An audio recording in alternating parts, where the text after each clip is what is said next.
Hey everybody, how is it going? It's May 22nd. This is the RambleCast, and I'm your host, Cody Toombs, and with me, there's a Corbin Davenport. So it's been a week. We've had Google I/O last week. This week, Microsoft was don't forget, we're still here.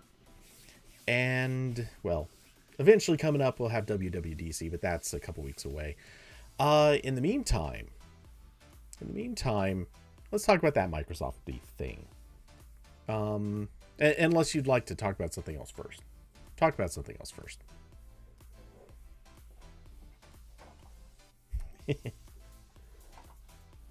Oh.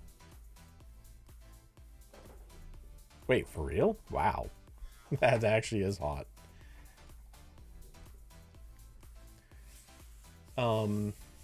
Yeah, okay. It on my side of the country, this was actually a bit of a cooler day. Um let's see. Currently 59, 60, something like that. Um so yeah, that's a little different. Um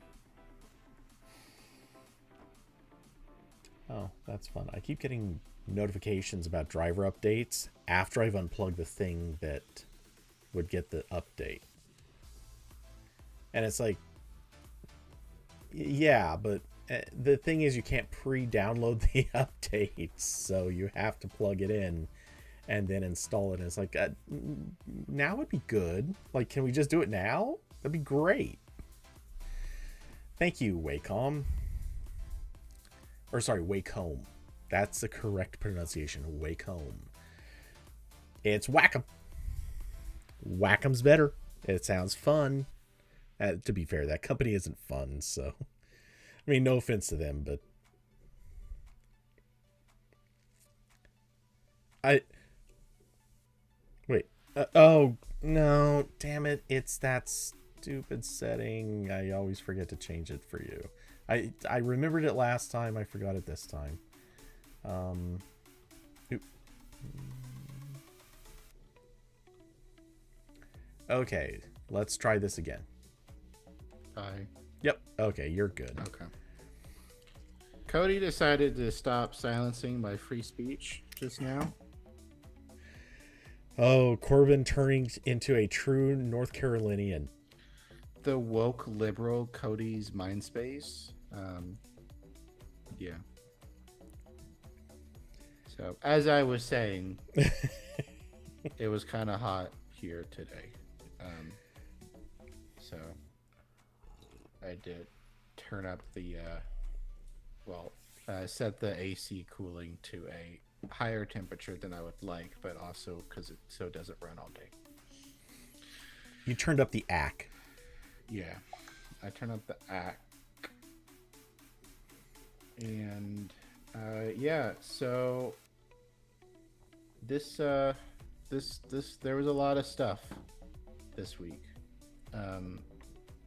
Microsoft had a lot to talk about, and just making sure I have the windows open because I don't know where my Firefox window went.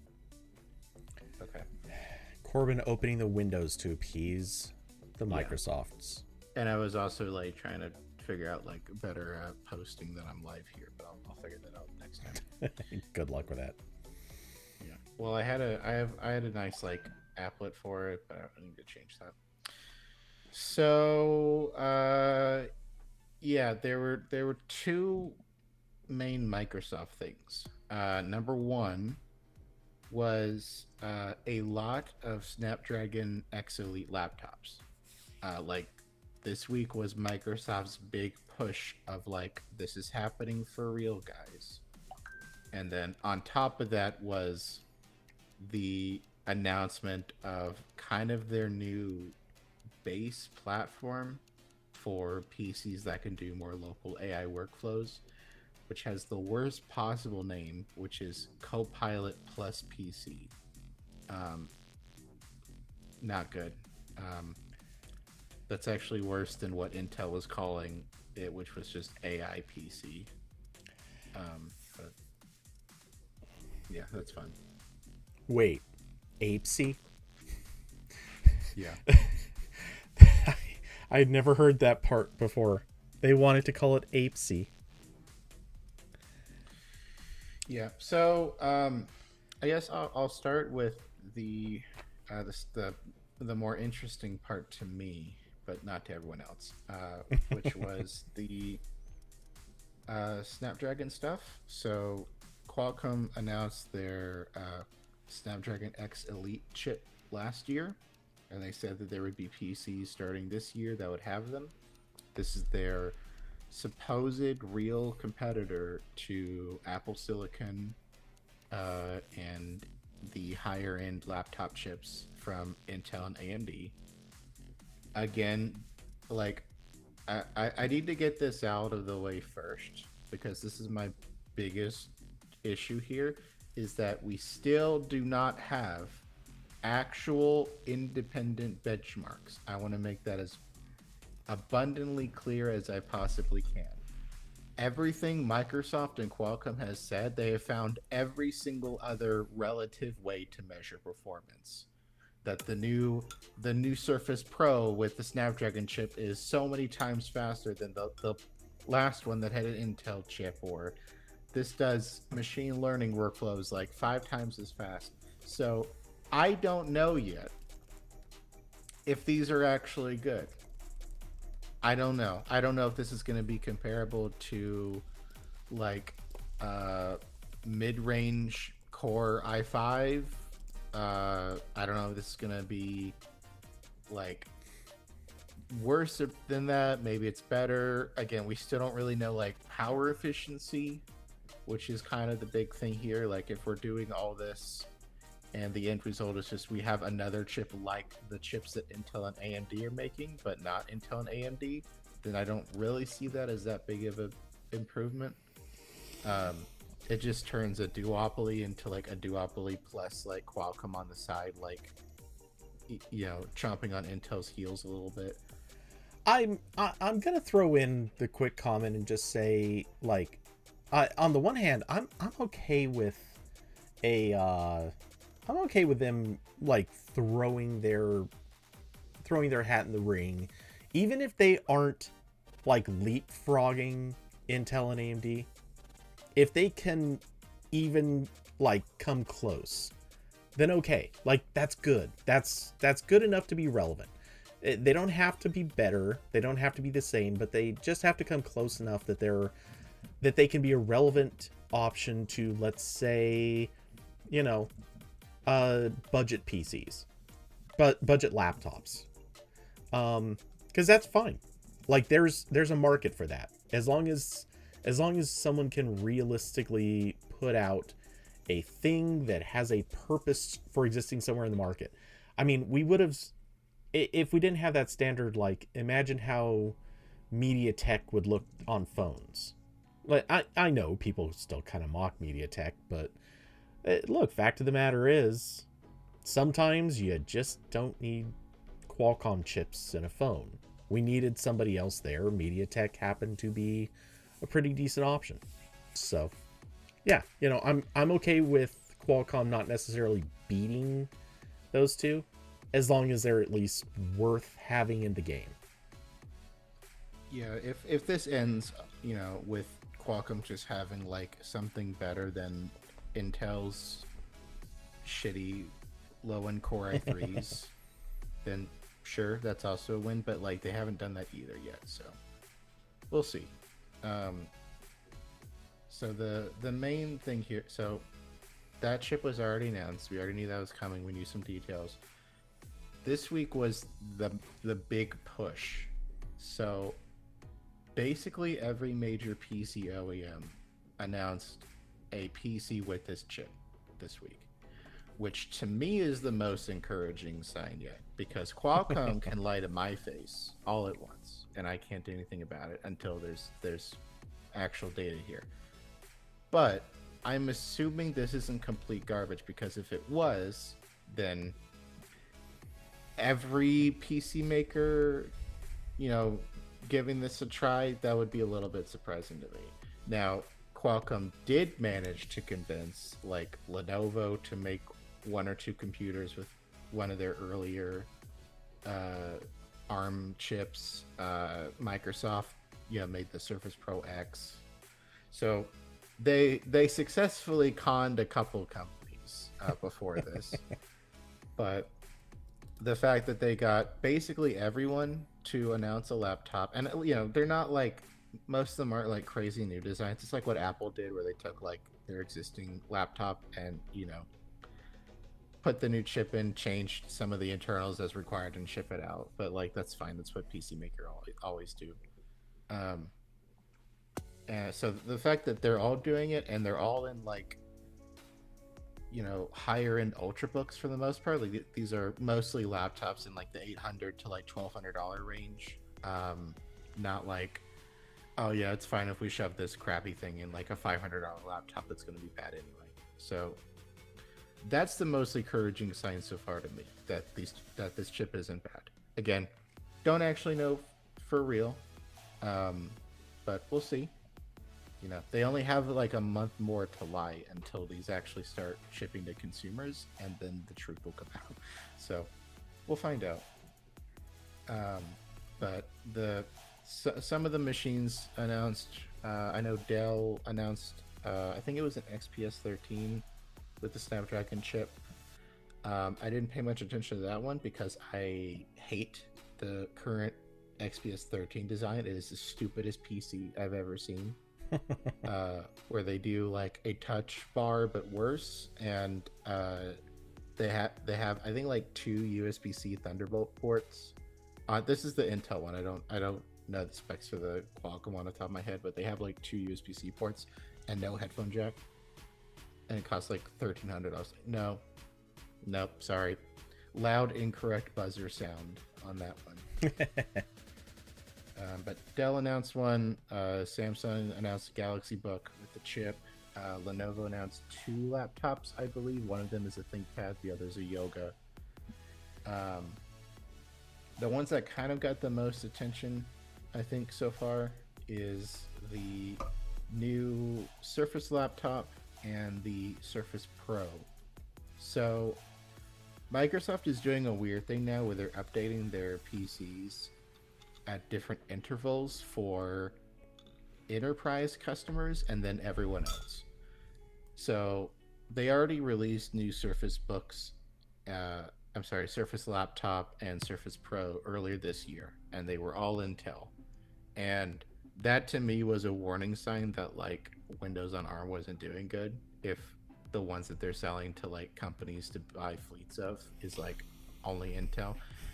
But now that seems more like that's the one where they don't want to hear about compatibility issues.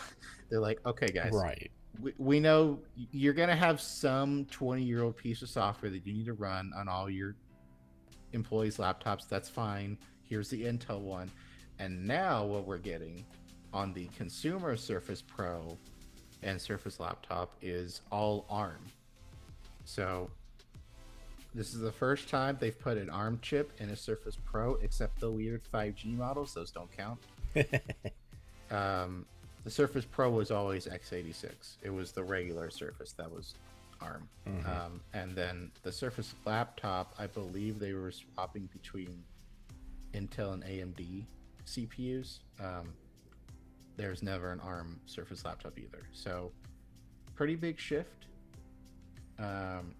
It's not just new chipsets, they updated the design on a lot of these as well.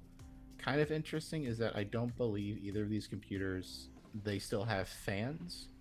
So it's not like the same passive cooling that Apple's doing on the MacBook Air. So, maybe that's just there in case it gets a little bit toasty, because that's an issue on the latest MacBook Airs, where if you do run it for a really long time and you're pushing it very hard, like it probably needs a fan. It's probably going to kick it up. So maybe this is more like the MacBook Pros, where if you're just using it like a normal person, you're not really going to ever hear the fans. But if you're, if you go to export a video or try to play a game or something, it's going to crank that up. So we'll see. Yeah, I'm not holding out a lot of optimism there, but Yeah. Again, we don't have like independent benchmarks yet, so we'll see. I'd stop bringing that up if they did it. So, yeah. it's on Would you? them. Sure. Yeah, like even in this press release on Microsoft's blog post, they say that the integrated MPU delivers almost 20% more TOPS for AI processing than the Apple iPad Pro M4. Great. What does that mean? Yeah. Like, it's not helpful. So the Surface laptop is just, it's still, normal laptop. It's not a 2-in-1, but it does have a touch screen. Decent port setup. It looks like they added more ports this time around, which is good, because I bought the Surface Laptop 4 before I sold it a couple months later, and it had one USB-C port, and that was not fun. So this looks like it has multiple USB-C ports, and I think that's a USB-A on the side. But yeah, I'll never understand any computer shipping with a minimal port count. Like it. Look, I can kind of shrug and be okay if it ships with 2, but shipping with 1 is just madness. Well, Microsoft's thing for a while with their Surface was they had their super special Surface connector, and that was like the thing you plugged into their hub and used it as like a desktop dock or whatever. But like, if you're not doing that, then yeah, it's a waste of space. I would have really liked just another USB-C port. But anyway, that appears to be that's fixed now. It seems like the Surface Pro is really weird. So basically, same design as before. It's a tablet with a little keyboard that you can take on and off.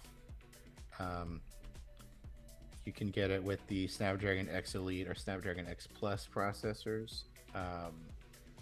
It supposedly is good enough to run 3 4K external monitors. Don't know what kind of performance you're getting at that point, but you can technically do it. 8 frames per second. Yeah, and it's got all these Snapdragon machines have Wi-Fi 7. I saw the situation on 5G is a little bit interesting because every single announcement I've seen, if the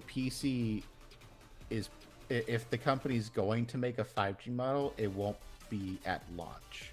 So maybe Qualcomm hasn't like finalized the drivers for that or something weird, but none of these, as far as I've seen, none of them will have 5G at launch. But like Microsoft says a 5G one is coming for the Pro. I don't know if the laptop too, but and a couple others have said the same thing. So a little bit interesting there. But the thing with the Surface Pro that gets me is that this is like a hilariously bad value. So this bad boy starts at $1,000. So that's not that weird if, again, assuming it's like about as powerful as the higher end like Intel chips, whatever, like that's normal ultrabook pricing, except that doesn't include the keyboard. And Microsoft has always liked charging too much for those Surface keyboards. This time they made the keyboard a lot more powerful, which unfortunately means it also costs more money. So the new Surface, what do they call it? Surface Pro Flex keyboard. It's still kind of the same thing, where it's just a little like fabric keyboard thing that magnetically attaches to the bottom and can be a cover. Now it can function as a wireless keyboard as well, so you can like it have couldn't it do a that couple before. inch.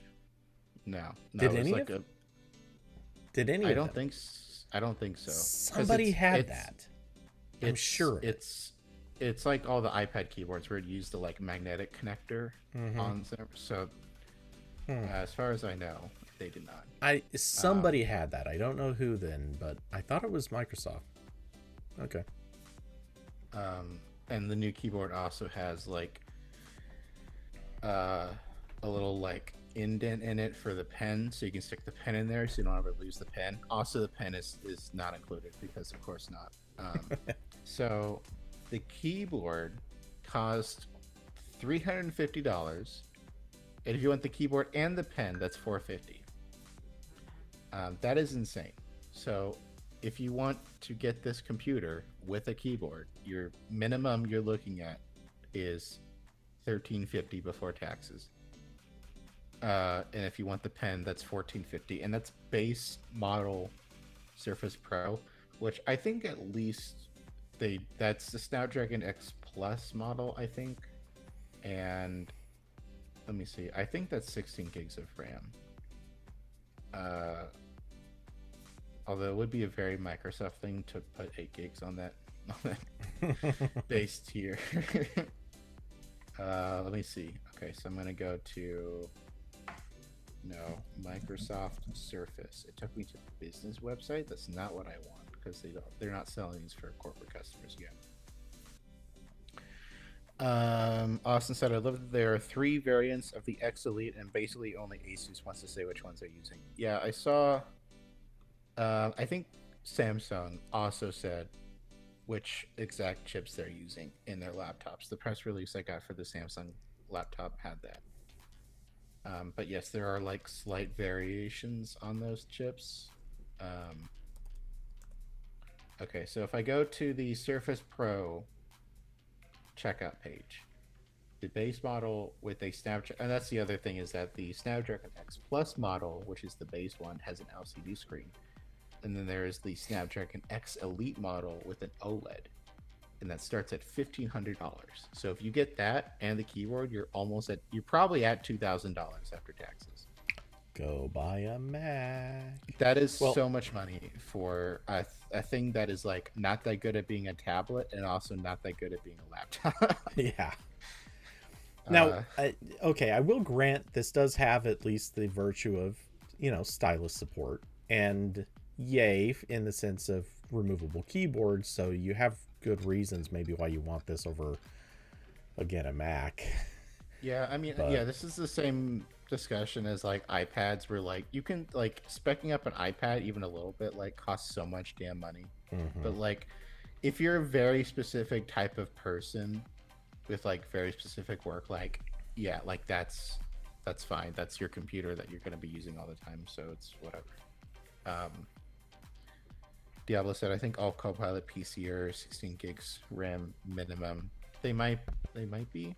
The product page for the Surface Pro does say that they're all 16 gigs, and they start with 256 gig storage. Oh, that's not a lot for Windows. It's not, but it's not at that place where I would get mad. Like, yeah. I'm not gonna.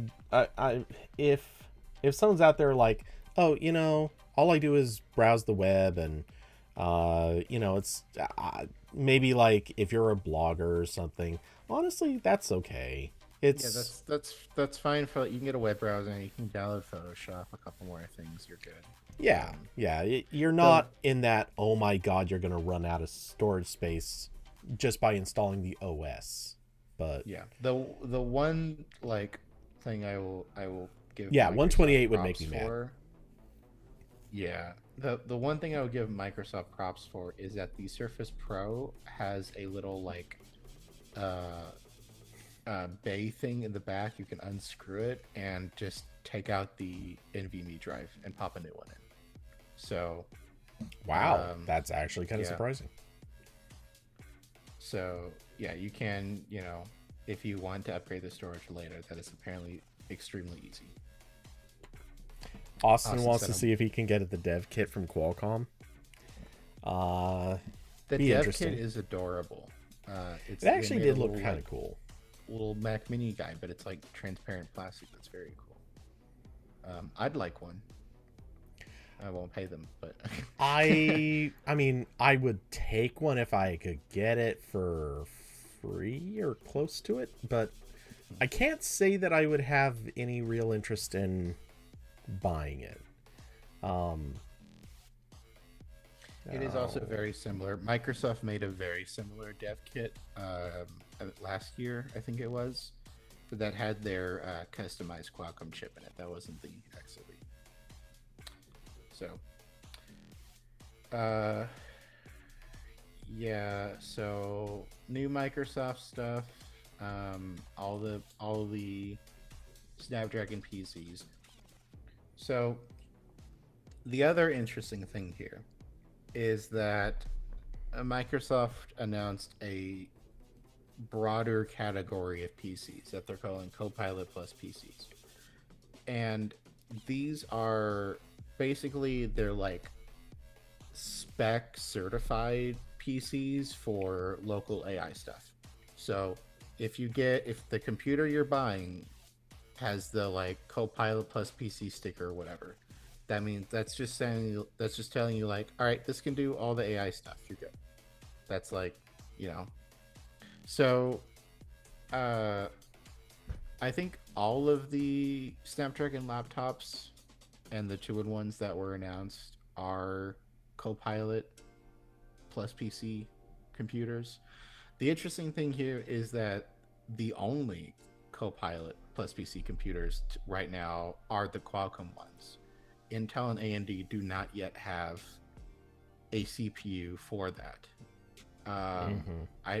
I don't know exactly because I know the latest Intel laptop chips, they do have a dedicated NPU, but I don't know if it's like not up to spec enough or something. But they're supposed to have different chips out, both Intel and AMD, later this year. Um, but it's very interesting that Microsoft is making this big push, and the only computers that meet this right now are the ones using Qualcomm's chip of all companies. So this is a great week for Qualcomm. I don't, remains to be seen if it's a good week for anyone else or the people buying these computers. But great week for Qualcomm.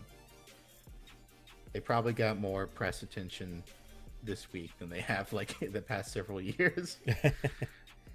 And they're finally in a product category where people talk about like CPUs. Like no one cares what chip is in their phone except turbo nerds.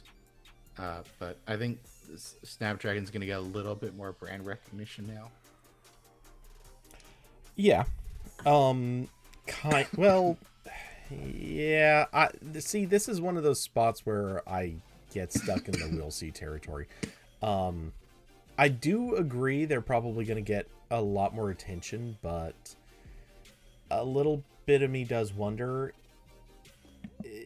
how much is that going to get, like, one, obviously crowded back out by Apple, because Apple has that amazing ability to suck all the air out of the room with their announcements.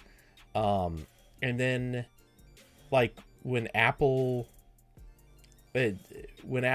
obviously is going to be hard to push out of that space, and then Intel and AMD come along in, I don't know, a few months, sometime later this year, maybe even next year, I don't know. But when they do, like, they're going to come crashing in like, like the jock showing up at the high school party. Like, it's suddenly going to be, it doesn't matter that half the people there hate him.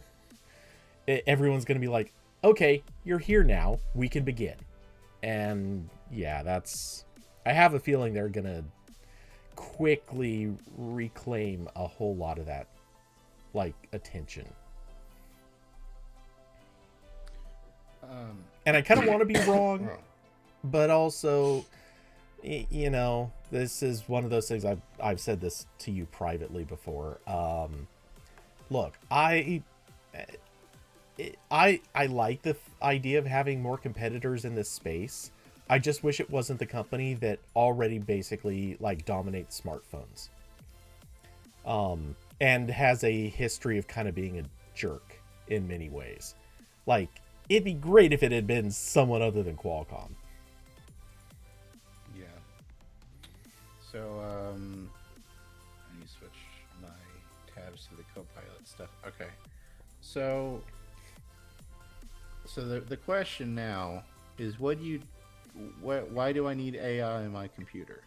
What's that for? So Microsoft announced because to date, every attempt to like when Intel's trying to sell their computers, they're always like, there's a Copilot button on the keyboard that opens the like web view, with Copilot in it, and also if you need to run Stable Diffusion on your laptop very slowly, you can do that. So the new Copilot Plus PC spec that includes a couple features. The main one, actually, I'll do the everyone that's not the main one because I think the main one's gonna be more of a discussion. But they talked about more video filters in the Windows Studio. So that's like the thing that macOS has, where it can apply filters to the camera and microphone feeds. Windows 11 has had a version of that for I think a year or two, and these PCs, because they have more local AI power, there will be more of those filters available on Windows PCs. So that's cool. They also talked about some local image and text generation stuff. I don't know how well that will work. They have worked with some apps like Photoshop and DaVinci Resolve to sort of optimize a lot of their machine learning AI stuff for the Snapdragon architecture. And the main thing that got everyone upset is a new feature called Recall, which is similar. There was a Mac app like this a while ago. There have been a few other attempts at this, but basically it is local AI sort of recording everything on your screen as you use your PC through the day. And the idea is that you can then ask it information based just on what was on your screen. So I'll just read what Microsoft's explanation of it was. They say, we set out to resolve one of the most frustrating problems we encounter daily, finding something we know we have seen before on our PC. Today, we must remember what file folder it was stored in, what website it was on, or scroll through hundreds of emails trying to find it. Now, with Recall, you can access virtually what you have seen or done on your PC. I guess I meant to say virtually everything. They forgot a word there. In a way that feels like having photographic memory. Copilot Plus PCs organize information like we do, based on relationships and associations unique to each of our individual experiences. Okay, that's not... Okay. This helps you remember things that you may have forgotten, so you can find what you're looking for quickly and intuitively by simply using the cues you remember. So it gives you like a big timeline thing. Actually, a little bit like Windows 10 timeline, where it tried to organize like the activity on your PC based on time and also sync with other devices. That got ripped out because no apps added support for it. But now this is just AI scanning your screen, so it doesn't need app developers to add anything. So they talked about using like a timeline thing to kind of see what you're doing over the day, and you can ask it questions like, where did I see this thing, or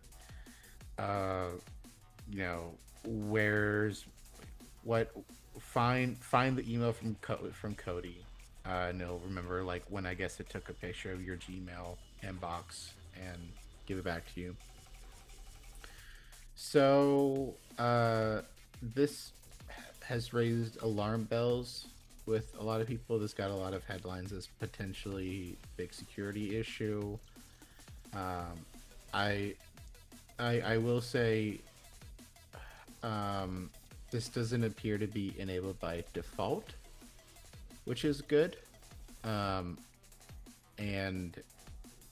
I have seen people bring up issues where the one I saw a lot was like, if you have a like abusive spouse and they have access to your PC, they can search everything you've done on that computer, even if it was theoretically in like incognito tab or something. There's a lot of similar attack vectors like that seem dangerous. What So I got into, it's funny because I wasn't trying to actually have an argument, but I was arguing with somebody on another server about this, and without even trying, like the things that immediately popped to my mind was a snooping girlfriend or boyfriend, a boss who maybe has access to your computer for one reason or another. Oh yeah, like running, doing something on your work computer could potentially be a lot more dangerous Yeah, with this. and even in that context of like, oh, took 3 minutes to go look at an Amazon thing, or I accidentally clicked a link that took me to something I'm not supposed to look at. And you know it's one thing if you do this and like you just promptly leave it and ignore it. It's another thing if your boss or someone can look back and be like, oh, we see what you were looking at. And with or without context, that could just get ugly and weird. Frankly, I came up with a few others, but I don't remember making a big deal out of them in the argument. But yeah, so the thing is, there's the one discussion of people who don't have any particular skill can go look back in your recall history. They don't need any hacker tools. They don't need to know anything special. They just need to know how to pull up this feature and go look. And because it's searchable, like it's actually scraping data to make itself intelligent, they can type in search terms. They can look for things very conveniently. They're not just looking back through, recent time. And by the way, this was called up because somebody promptly made the comparison to NVIDIA Shadow Play, which, for those that haven't heard of it, and honestly, I'd only barely heard of it before, it is a thing that basically it records your screen into a buffer, and it records it for whatever period of time you set, up to whatever that buffer can contain.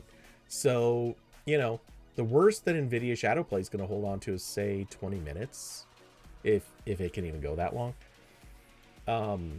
Whereas Microsoft's recall feature, that's going to go for, I don't know, weeks, months. Do we know? They said, I was just pulling up a blog post someone wrote about it. The Microsoft's website says the default allocation for recall on a device with 256 gigs of storage will be 25 gigabytes, which can store approximately 3 months of snapshots. So that's kind of a lot. That's a lot. There's a lot of potential issues here, and they said like, oh, this is all local. This is we're not training AI with your PC screenshots, whatever. But like, as far as I know, this still has to send something to a server to like get a when you're asking questions. Like, I don't know if that model is running locally. There's the potential issue of like what happens when there's a security vulnerability someone finds in Windows, and they can decrypt whatever this cache is, and get 3 months of your screenshots. Microsoft on a like corporate level has had like a lot of like security break-in issues recently, so like if any data from this is being stored on server side, like that's potentially up for grabs. Like there's a lot of ways this could be an issue, and like I think this is still like potentially a useful thing, but like just to zoom out from the issues with the current implementation, Microsoft can't be trusted with stuff like this with optional features, because like this is an opt-in feature for now that is only on the Copilot Plus PCs. Okay, great. Will that always be an opt-in feature? Maybe not. Will it be technically opt-in in the same way that you are that like Microsoft like basically social engineers you into setting Microsoft Edge as the default browser every time you update your PC. I don't know that we can still call that social engineering when it's straight up like the Well, closest thing to bullying sometimes, that they can actually yeah, do. sometimes it's just like it just resets it, and it's like, oh, I whoopsie me. I guess it was a bug. You know, it happens. And then sometimes it's like, oh, you want to finish setting up your PC. By the way, setting up your PC involves changing your web browser for some reason. Yep. Um, so that to me gives me pause where this is already a company that is really bad about respecting user choices on Windows. And Austin brought up the point where he said, will this be used to train ads on Windows? This won't be used for training, according to Microsoft, it won't be used for like, it's not getting fed in anything server side, or, it's not being trained on the data. Again, there's probably a server side component somewhere. It's still not super clear to me. Well, according to the person who I was having that discussion with, supposedly this sends absolutely nothing. No telemetry, no stats or specs, presumably not even confirmation that it's turned on. Supposedly it sends nothing back to Microsoft. Now, I personally don't believe that. Just in the barest sense of, I have a feeling Microsoft probably would at least have it sending back like crash reports and at again a bare minimum, like, did someone turn on this feature? Maybe they anonymize that. Maybe maybe they like hide it after they've collected that data and then anonymize it. Whatever. Like, we certainly don't know. But I genuinely do not believe any company, very few developers even, would say, we're going to put this out there and we really don't want to know even how many people are using it. We don't want you to tell us that. Like, no. I think they at least want those basic details, because that factors into the question of, should we keep developing on this? Should we make it better? Should we improve it? Are there bugs or crashes that are causing actual real problems with it for the people who want to use it?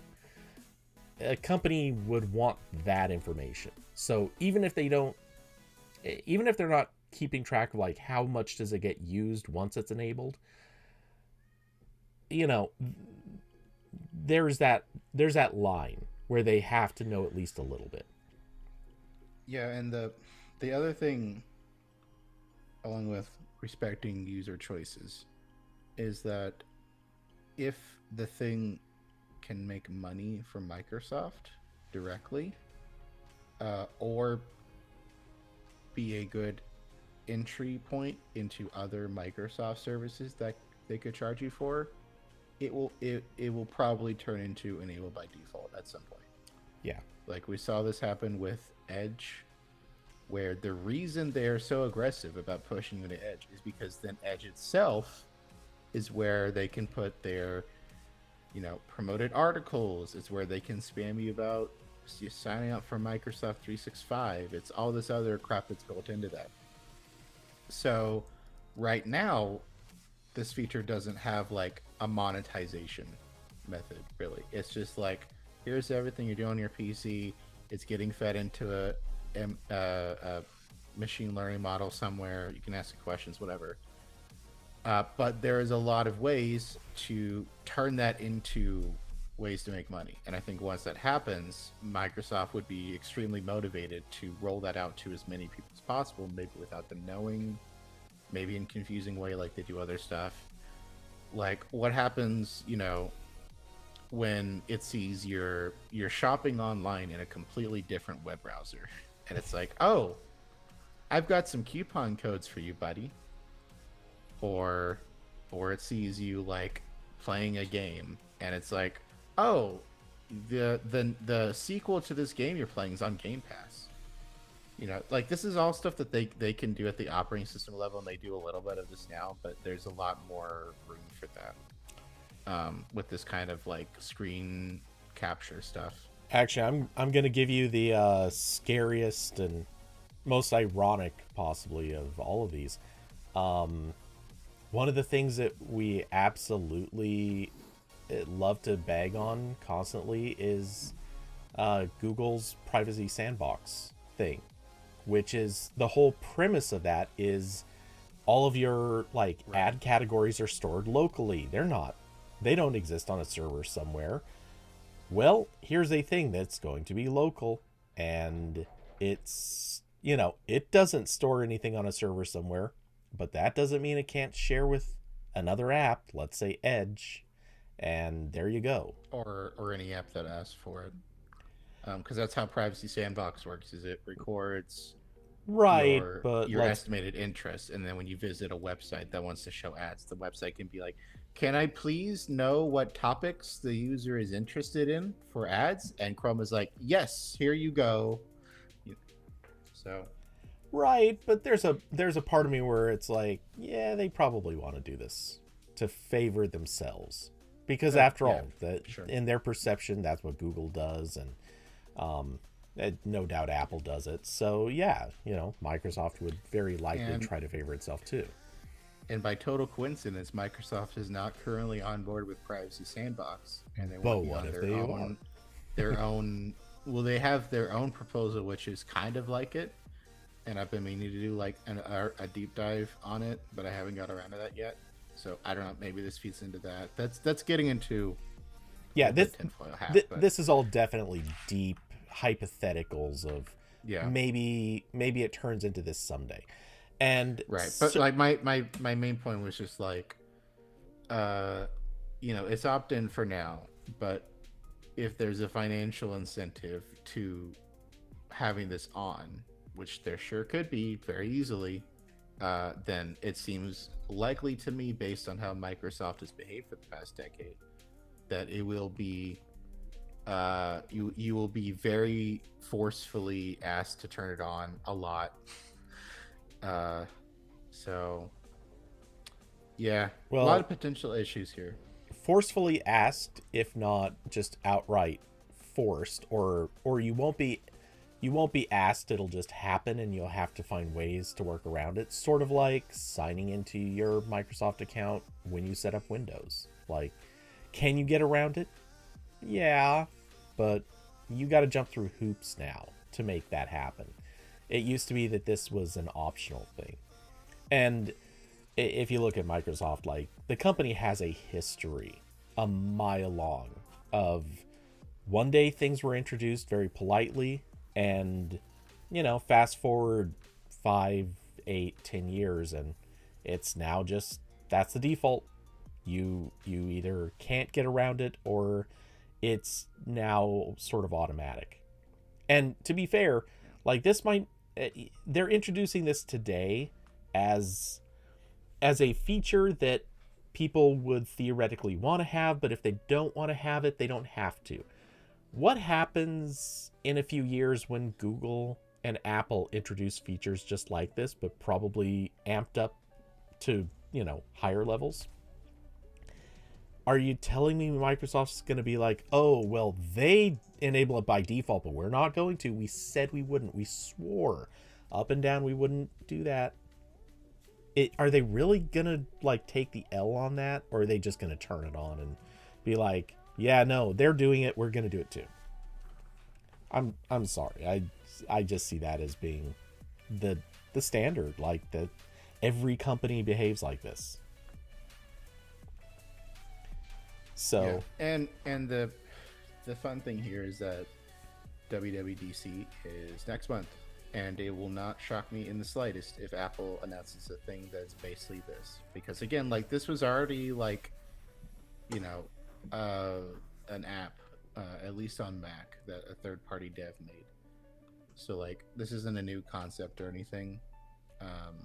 And if it's not like something like this, it's going to be other AI integrations. So we'll see.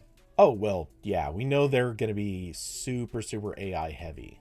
The things that they've talked about are kind of more toward, or the things that we know to expect. It's a lot of generative AI stuff, which I'm sure they're going to introduce that in their Office clones or, Office style apps. I'm sure they'll have some other generative AI features sort of bundled in. Um, Not holding out a lot of expectations for too much beyond that, but I have a feeling there'll be a few things.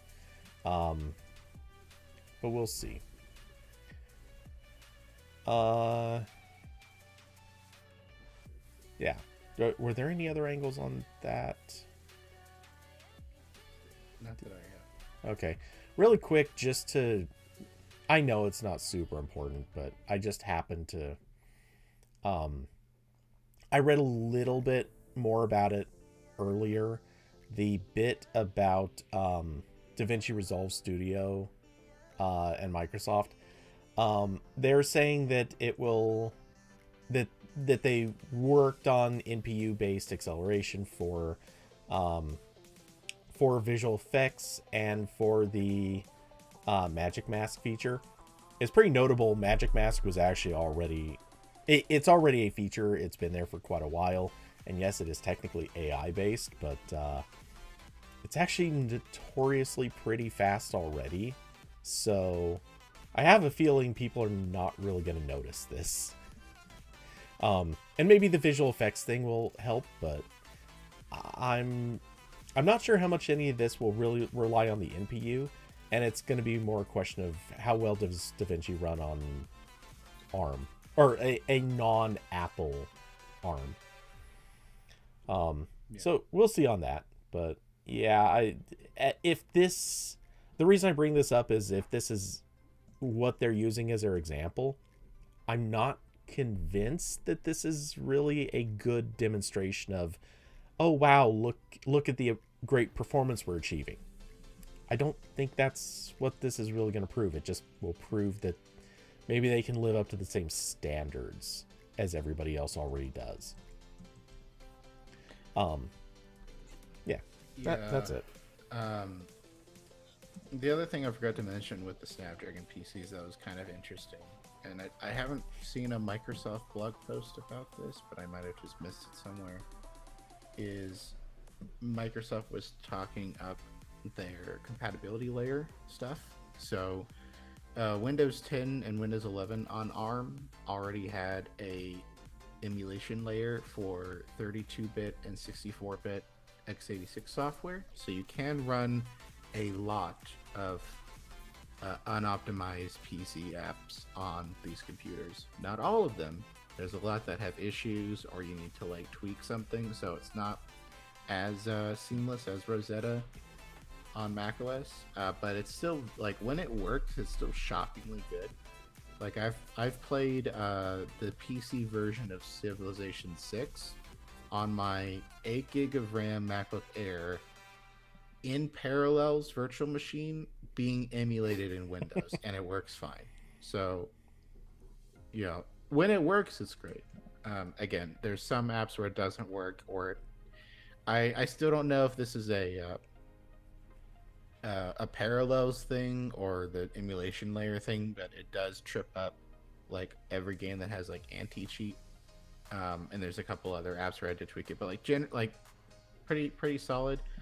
Microsoft says that they've like redone it for these new computers. I don't know how much of that is hyperbole, but Ars Technica wrote an article about it. They're now calling the translation layer Prism, and they say that translated apps should run between 10 and 20% faster on the same ARM hardware, starting with the Windows 11 22H2 update, which is in release preview now, and will be released in its H2, so second half of this year. I think they usually do like October. So they say that the performance should be similar to Rosetta depending on the speed of the hardware. The one thing about Rosetta is that part of the reason it's so fast is because Apple Silicon actually has like some hardware level stuff for using like x86 registers and some other tricks like that. I don't know if Qualcomm has done anything like that. But again, like the translation layer, like when it worked, was already pretty good. It really just struggled with like Electron stuff, which unfortunately is a lot of Windows software. But it would struggle a bit with Electron stuff and like Chromium stuff. But more of that is ARM native now. This was also part of Microsoft's big push, as they were talking up all the apps that are now ARM native. So Chrome is Windows ARM native as of I think a month ago. Edge has been ARM native for forever. Some other web browsers are. Outlook, like all of the Office apps. There's a bunch of third-party apps like Slack and stuff. And I don't know if Discord is, but they were making a big deal out of that too. Like, yeah, we finally got the devs to click recompile on an ARM box, so we're good now. So yeah, hopefully, oh yeah, and also Photoshop and Lightroom are already ARM Windows native, and Adobe promised that they would get Illustrator and Premiere Pro on there as well soon. So yeah, so looking good there. This is certainly a lot better than the past couple of years, where you're emulating almost everything. Yeah. And on much slower hardware anyway. So it certainly has the potential to have that like impressive jump that Apple got to show off with the M1s.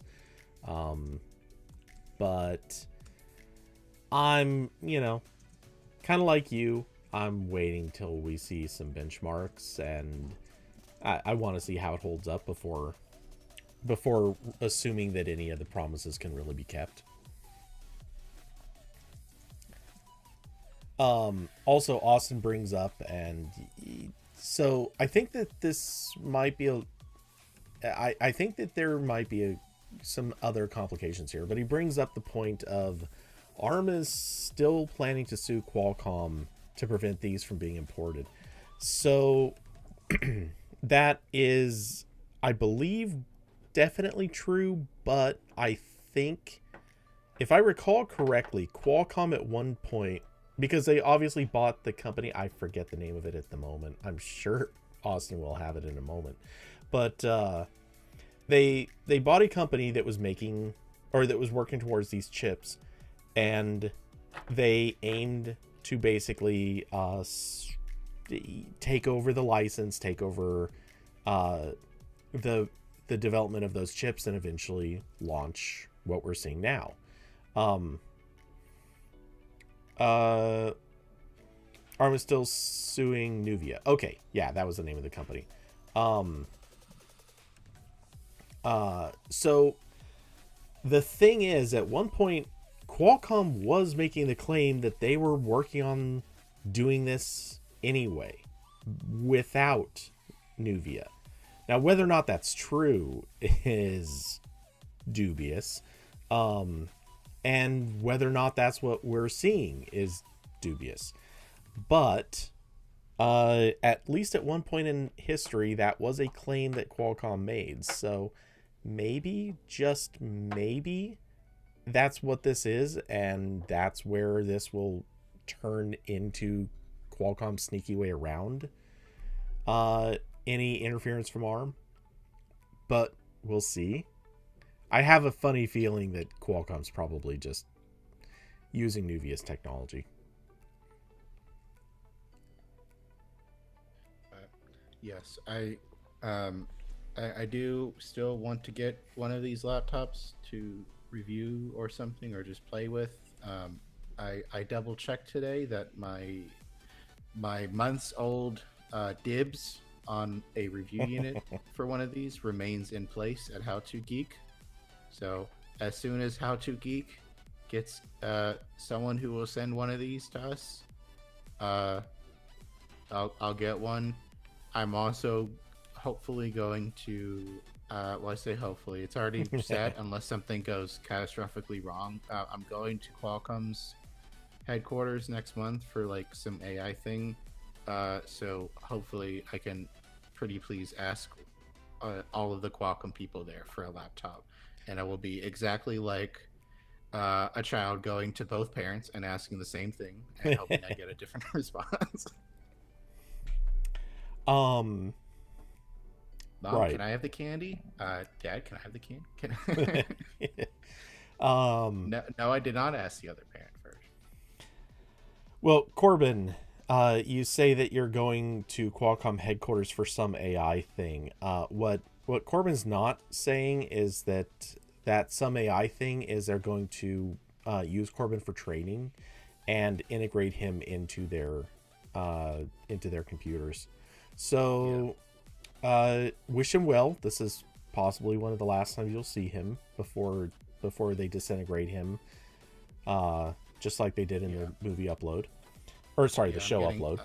I'm getting GLaDOSed.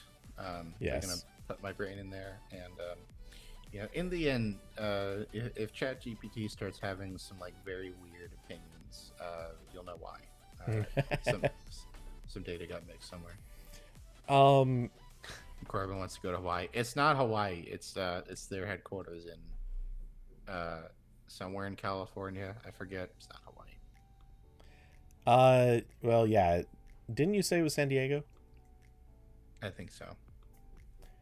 Um. Not Hawaii. Only the cool kids go to Hawaii. Yeah. So let's see. You did just make the comment that let's see, is this still readily available here? Where did I see this? Okay, somewhere it was recently posted that that I think it was OpenAI. Yeah, it was OpenAI cut a deal with the owner or the parent company of like the New York Post and a couple of other right wing outlets to use them as use them for training data. And yeah, the immediate and obvious thought is, hey, open ChatGPT is about to get some really weird transphobic opinions. Yeah, that's danger zone. I don't.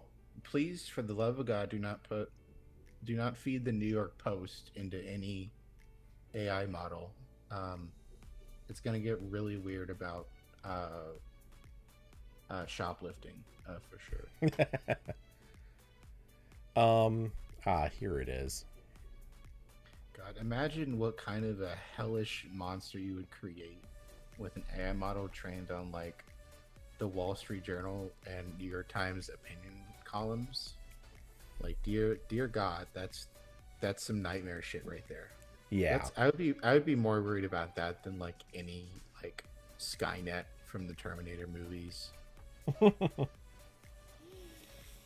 Or actually, that is Skynet. That's the backstory. Yeah. I don't know. Skynet seemed like not racist. Yeah, So well, it was racist against humans as a whole. So it was speciest. yeah. I don't know if that's actually we're the all right we're term, all but equal under the nuclear firestorm. So in a way, it's beautiful. yeah. That's the lesson to take away from this. Yeah. Honestly, this is only a little bit better than like just feeding Fox News articles into GPT. I mean, it basically is. It's with some topics it is extremely close. Like the stuff that you will find on Fox News's website about trans people and the stuff you find on Wall Street or New York Times is they're basically the same. New York It's Post. the same people. New York Post. No, this is about the Times too, right? Pretty sure they're not the same company. Oh, it's the Times, not the New York Times. I'm sorry. Yeah. Yeah. Oh, and the Sun. Oh man, that's rough. You don't want that. I'm sorry. Oh god. Yeah. This is dark. I also like that all the replies on this tweet are like, oh, so the AI is a bigot now. I would scroll down, but I'm terrified of what the very next tweet might look like. That's true. This has become the big joke. You if you are a YouTuber you cannot go on Twitter and scroll down because you will have porn within like within like Yeah. wow, I actually scrolled down, not a single bit of porn, at least not yet. Learning LLM in bio.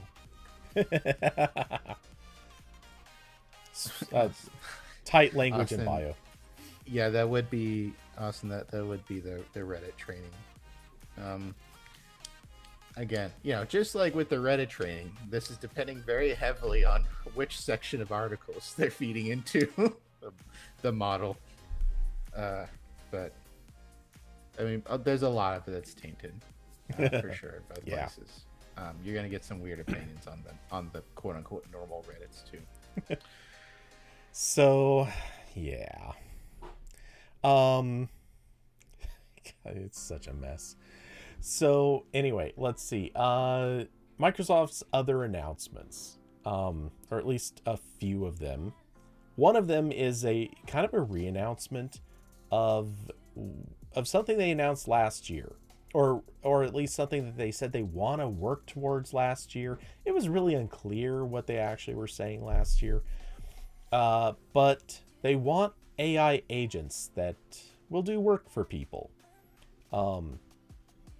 And so, this sounded like a really neat idea. It was basically, for lack of a better way to put it, it's sort of shims that would exist. Like you could install these things, or maybe they might exist on servers. It was never really clear there either.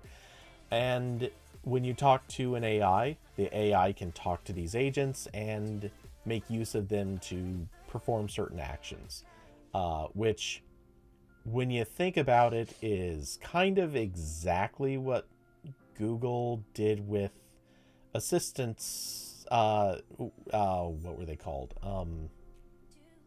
I don't remember. It doesn't matter. Anyway, the things that developers could build for Assistant to interact with. Now, obviously, those were a little bit more like you gave it a lexicon, you gave it like the things you could say to it, and it kind of had to follow a script. Ideally, what Microsoft is talking about here is a little more freeform. Well, a lot more freeform.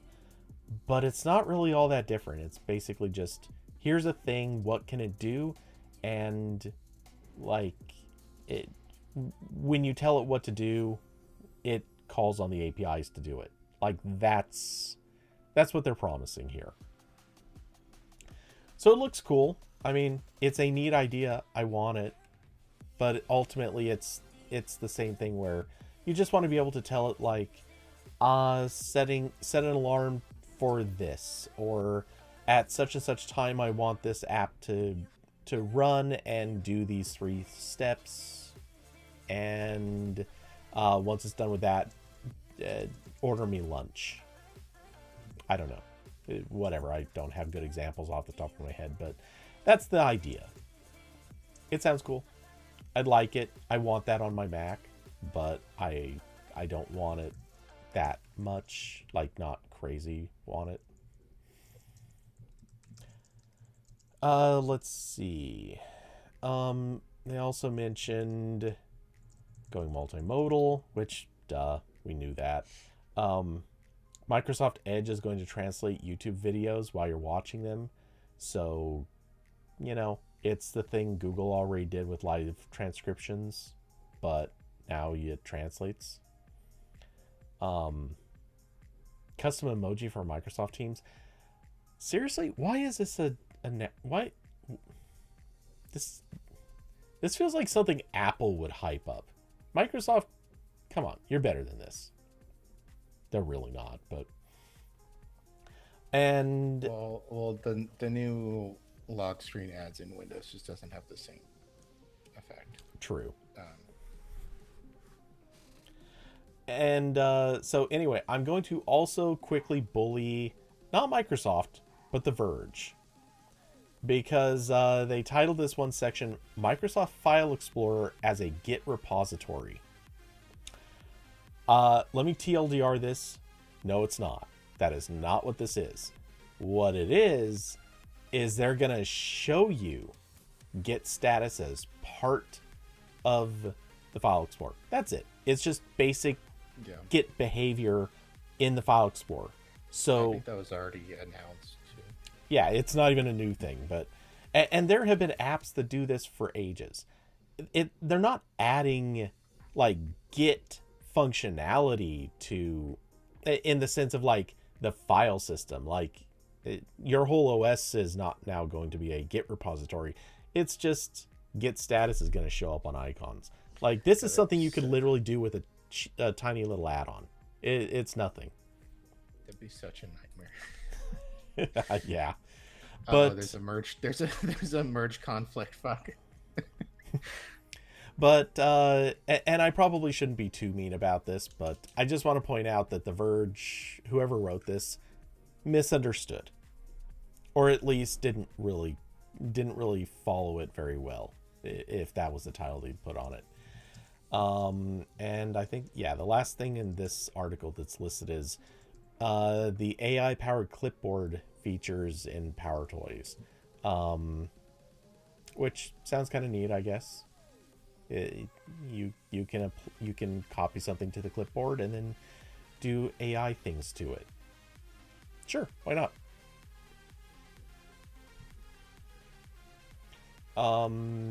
Let's see.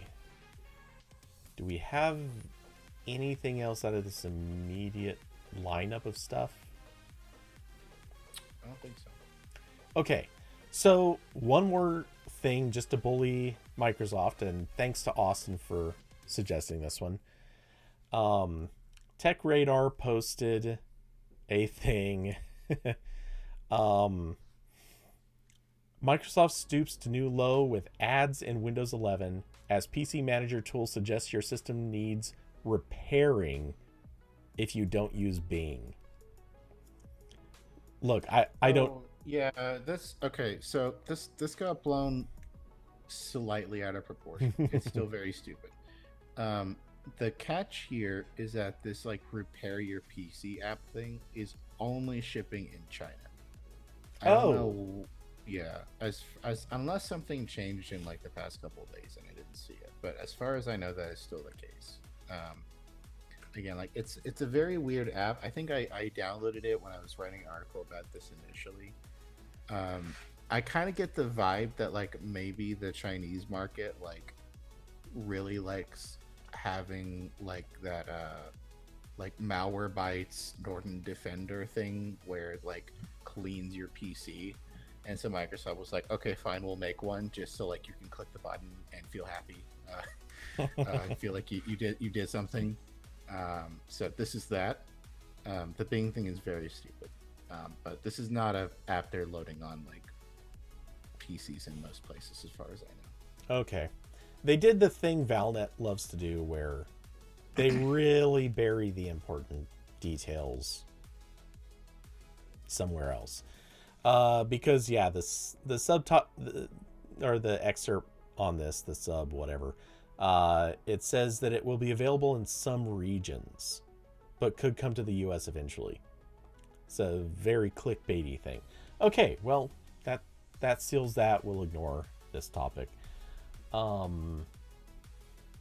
So let's see. What do we want to talk about next? Shall we make fun of the human AI thing next?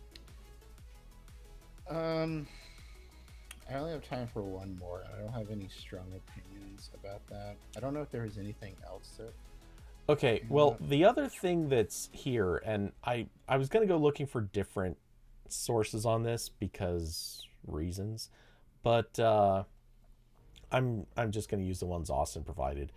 And these have to do with basically OpenAI and bad behavior. Oh yeah.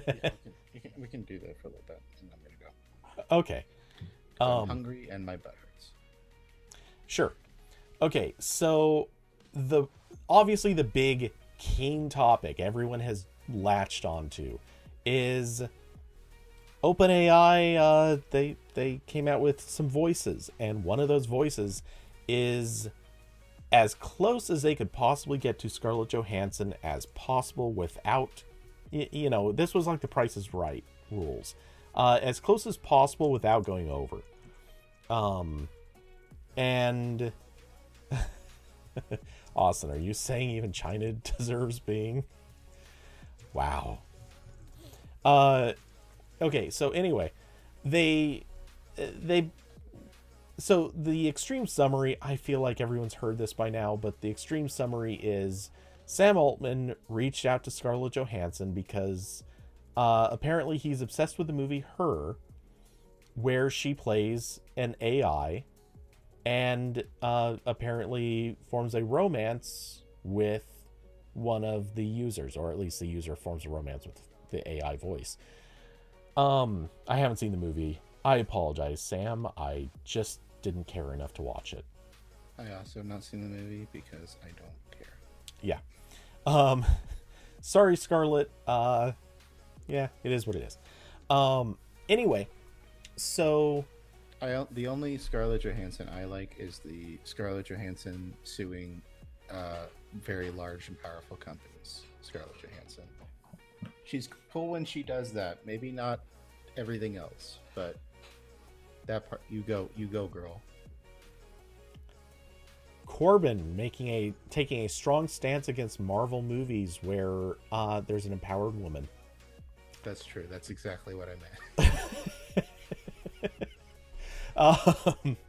Okay, so yeah, so anyway, after apparently close to a year of negotiations and batting things back and forth, apparently this all sort of just failed. She told him no, and then a few months later he tried reaching out again and said, hey, we really think we could change your mind, please get in touch. And then somewhere in the next few days, I guess, they launched these new voices, which included, again, 5 voices total, one of which, named Sky, is very, very similar to hers. And apparently, according to OpenAI, they auditioned, I believe they said 200 voice actors and chose 5.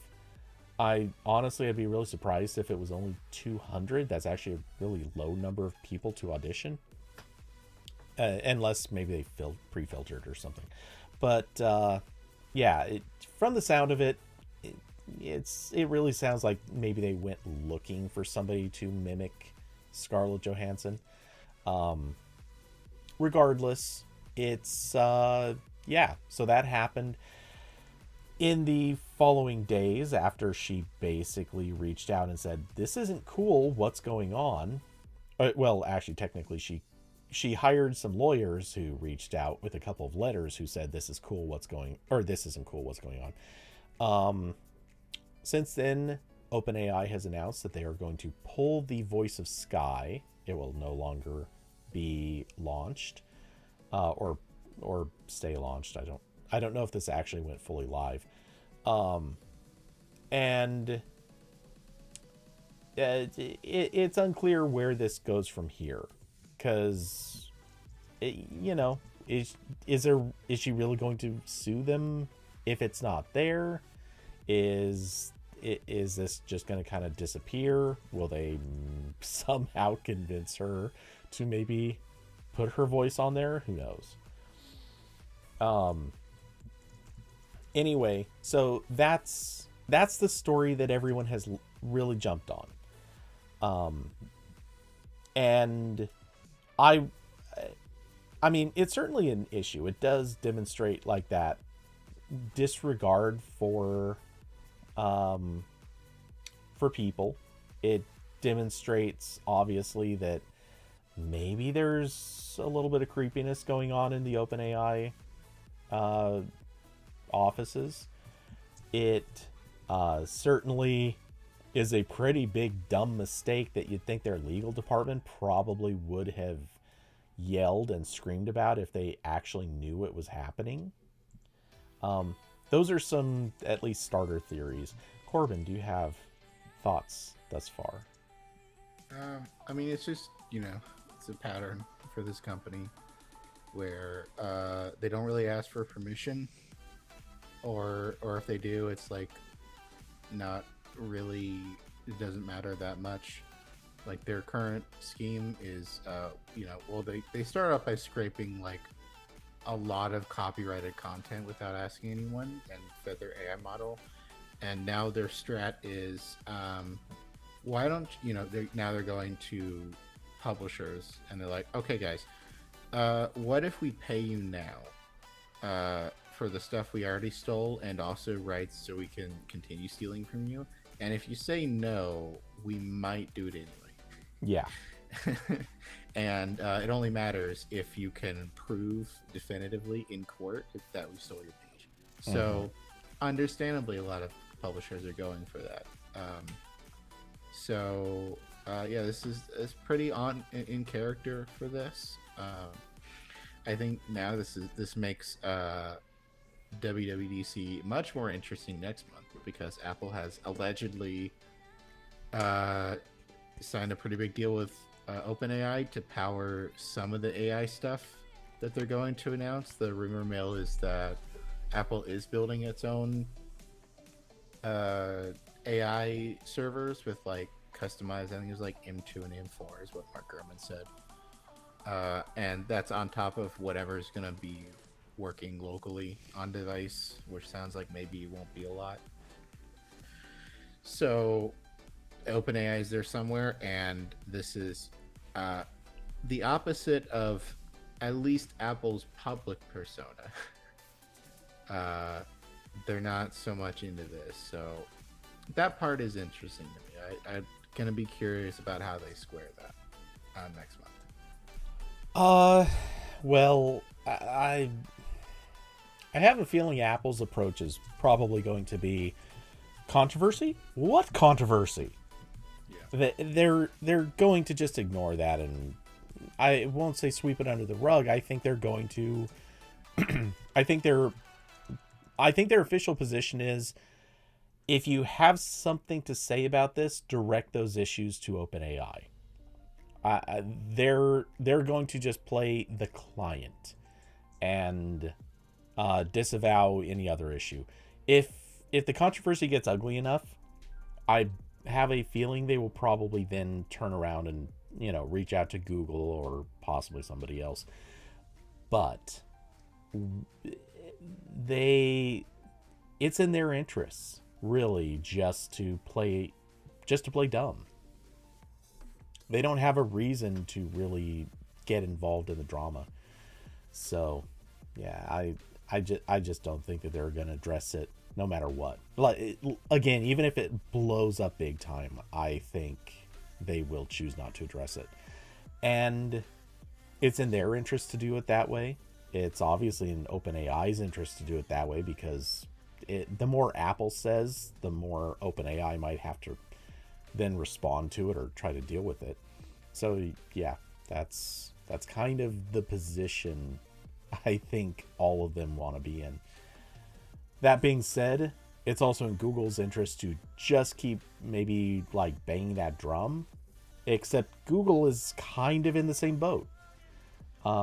We know that all of these companies have said at some point or another they're having trouble getting enough content to feed into their training. Basically, they want more. The training models are basically these giant mouths that everyone is trying to shovel as much into as possible. And right. The only way to make it better is by feeding it more and more stuff so it can like slightly more approximate what it should be saying. But yeah. Then, by some metrics they're getting dumber because of course now the AI slop has entered they're feeding AI generated crap into AI. Yeah, we're really Habsburging our AI models now. It's the drug dealer who's getting high on their own supply.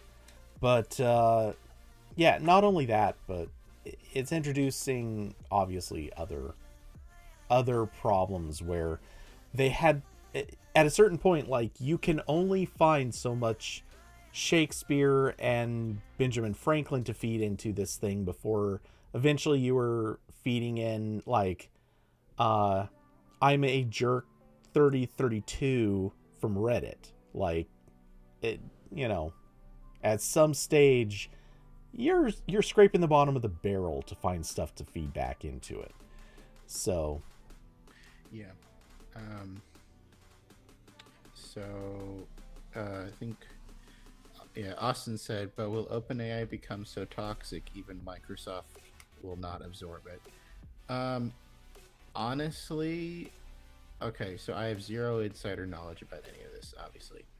My assumption would be that Microsoft is working on its own independent AI stack because they also have big smarty pants data scientists over there, and they will eventually get something comparable to ChatGPT. And at that point, they will say, "Okay, we're good with our thing now. You guys have fun." And that's probably going to be around the time like OpenAI goes public anyway. So yeah. that would become radically more expensive to absorb them at that point. So I'm going to venture. I think you're right on this. Just saying that there. Also, yeah, and like that's not like the part like they're building their own AI stuff. Like that's not up for debate. Like they're doing that. Yeah, we know for a fact. Yeah, to what extent is it feature comparable to GPT? And also, I would imagine if I was Microsoft and I was a super smart boy, after I saw that whole kerfuffle that happened a couple months ago with the OpenAI board stuff, I would turn to my smarty pants data scientist and be like, speed it up, guys. This could go very wrong again. So, okay, I'm gonna throw out the plan B, just so it exists. I don't think that this is likely, but I think it's a plan B. If Microsoft does not do well enough with its own AI models, and I think that this is, like I said, this is the unlikely scenario, but if it turns out that way, what I see happening is Microsoft just turning around and saying, okay, we are going to absorb OpenAI, or at least turn it into like a sub company that we just sort of own, and it's going to exist out in the periphery. If they do something like this, I think it's going to be it's going to happen in the same process as basically saying, all right, we're going to pick and choose who stays, and anyone who stays, we're going to decide how much you stay. And at that point, Sam Altman is going to get an office down in the basement where he will be out of the way. And some of the other people who have left OpenAI to join Microsoft, because this is now a thing, there have been several of them, in all likelihood, they will basically take over the OpenAI development from that point on. And various other people probably get shuttled around into positions based on how good or bad these people are. Because Microsoft is a large company that has figured out one thing very well, and that is minimizing the destructive nature of controversial employees. Look, Google has had a bad history with this. Andy Rubin being like the easy pull, but there's been dozens or hundreds of others. Apple hasn't really had too many of these. They've had a couple. Microsoft, they've had some, but it's been a while. It's been a really long while. And just look what happened when they picked up Activision Blizzard. The literal first thing they did was start picking through all the long list of people who were problematic and fired them, or gave them golden parachutes and told them, go find the other side of the planet and go there. We just don't want you anywhere near us. And then laid off a lot of the good people. That they did. But but this pattern exists for a reason, and it's because Microsoft doesn't want that drama. They're very good at minimizing that particular form of drama. And OpenAI is primed to the gills right now for drama, because Sam Altman, like, slowly but surely, the reputation is actually maybe not that slowly, but it's very clear the reputation is spreading. His approach to things is break all the rules and apologize later, or just don't actually deny, and when you get caught red-handed, we'll apologize a little bit. Like, that's a recipe for disaster and a recipe for lawsuits. And look, Microsoft has plenty of lawyers, but I think they'd rather not use them if they don't have to. So, again, this is the plan B. If they need to absorb OpenAI at some point, they can do it. They already own a large portion of it. They are the largest single investor in the company. But you never know what'll happen. So, yeah. Let's see. What was it? I was going to bring up some other aspect of that. And now I'm totally blanking what I was going to say. Corbin. Yeah, and like, I think the main control for Microsoft right now is just that they have invested. I'm sure they own some part of OpenAI, and also they own a huge part. Yeah, and like basically all of OpenAI's server infrastructure is on Azure. So like they're like just like parasites, like stuck to each other. Like they kind of just both need each other right now. So again, we'll see how this looks in a couple of years. Again, I'd be shocked if Microsoft like doesn't release something in the next year or two, because every other big tech company has like Meta has their own AI model now. Google obviously has a couple. The barrier for at least like having something has been achieved by everyone else. But whether it's just out of like, oh, it's not comparable to GPT, or just like try not to freak out OpenAI, Microsoft hasn't really done that. But yeah, we'll see. Oh, wow. Just saw something interesting. So yeah, there's obviously so there are so many different things you can potentially do with AI, so many different models being built with different functions, different types of behaviors, and it's plainly obvious like Microsoft is building more than just like your typical LLMs. They're building obviously LLMs, they're building things that go beyond that in many ways.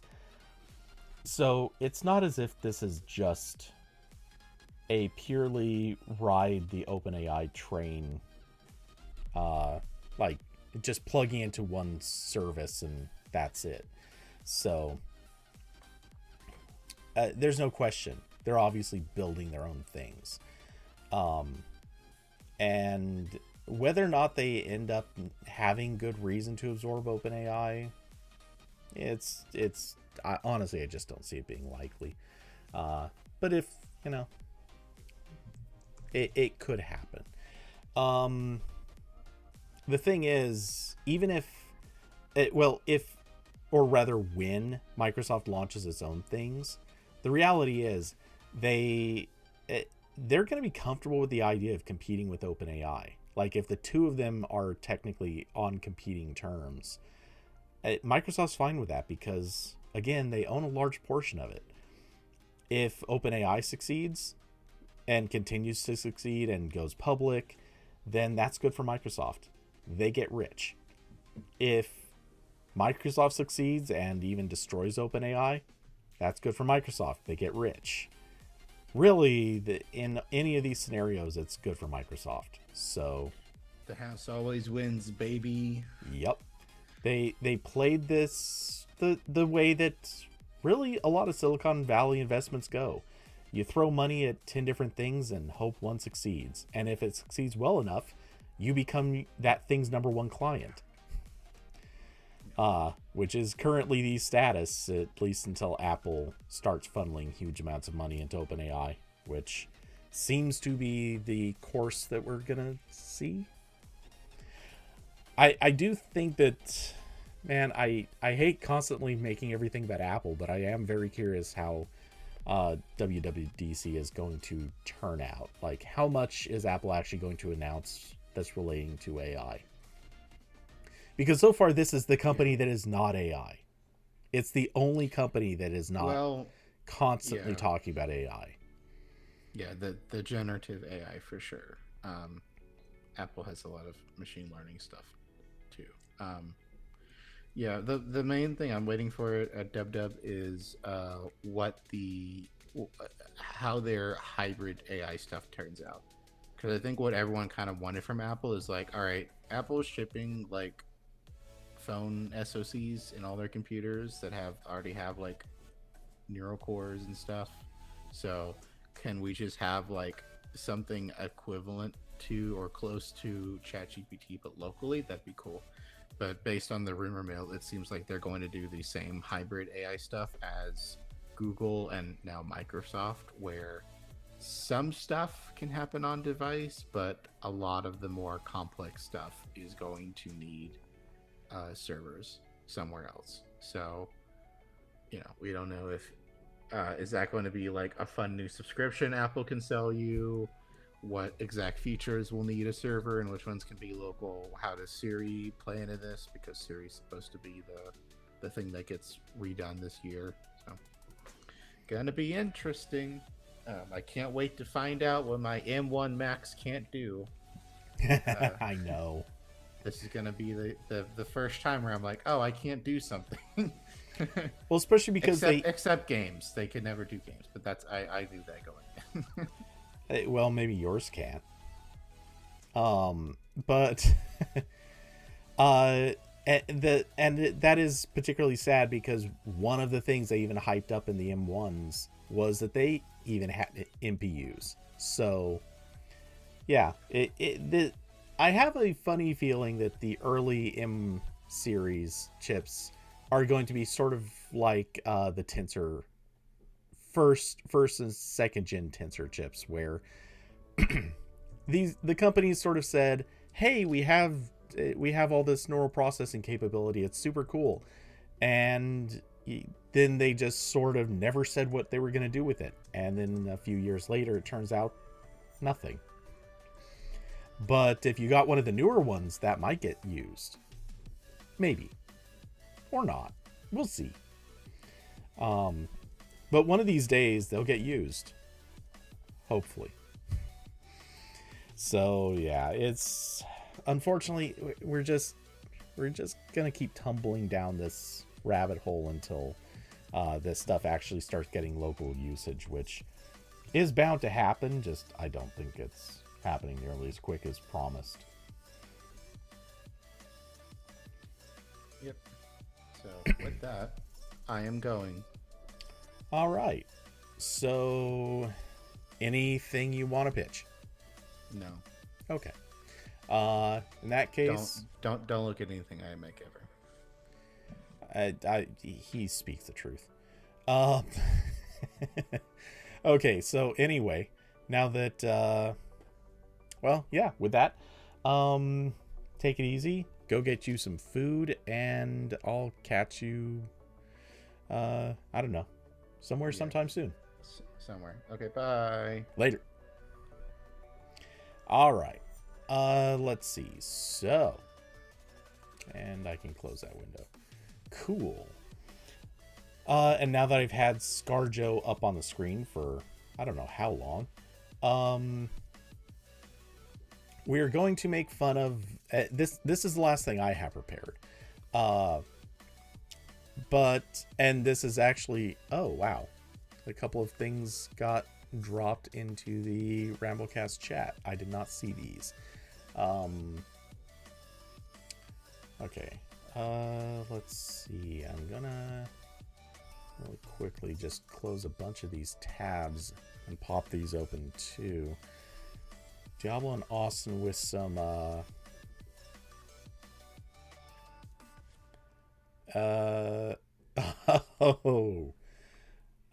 nice. Okay, so Austin posting, apparently OpenAI is hiring some lawyers. That fits. That checks out. That definitely checks out. Um oh yeah. They're gonna be I'm sure chasing their tails for quite a while. And it was inevitable. Like there's no way that you can get by doing what OpenAI has been doing.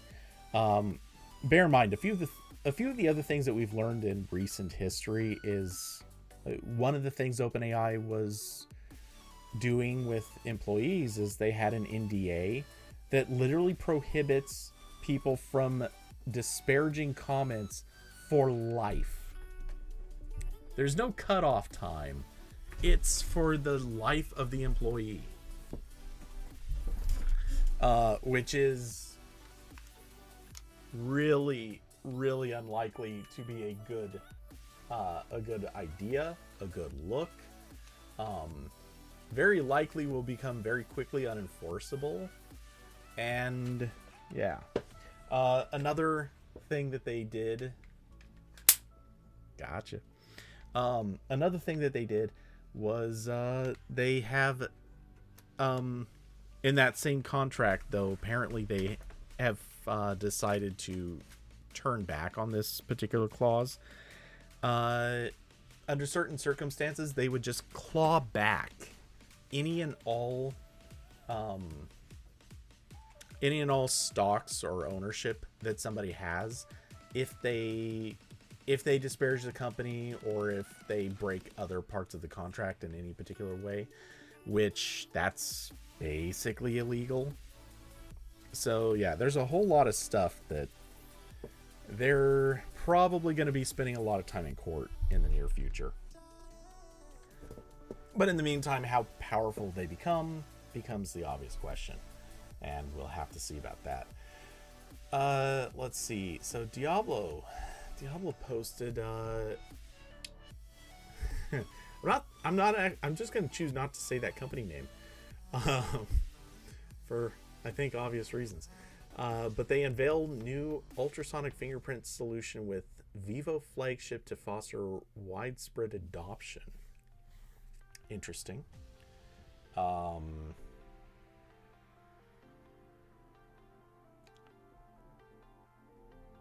Fingerprint plus touch plus audio solutions. Okay, tell me in chat what I should be looking for with this one. In the meantime, I'm gonna hop back to this. So of course, the laughable news, I dare say I'm gonna call this the comedy news of the week. Humane AI. Google uses them. Okay. Yeah, that'd be great if they're switching to ultrasonic. Please. Don't get me wrong, like, I don't think the fingerprint reader is as bad as people make it out to be. But, yeah, it's time. It's time. Just go to ultrasonic. We need it. So, yeah. Okay, that's cool. I don't have much to add to that, but yeah, it's time. Okay, so Humane AI.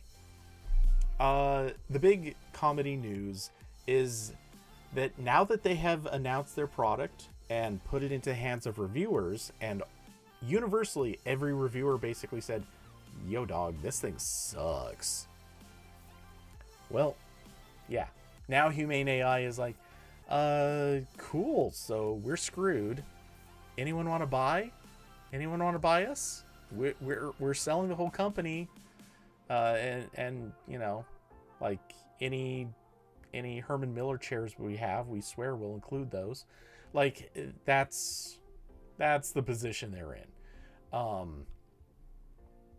So I'm gonna venture the guess right out of the gate that what probably has happened, I don't think the company, or I don't think that the management in the company itself wants to do this.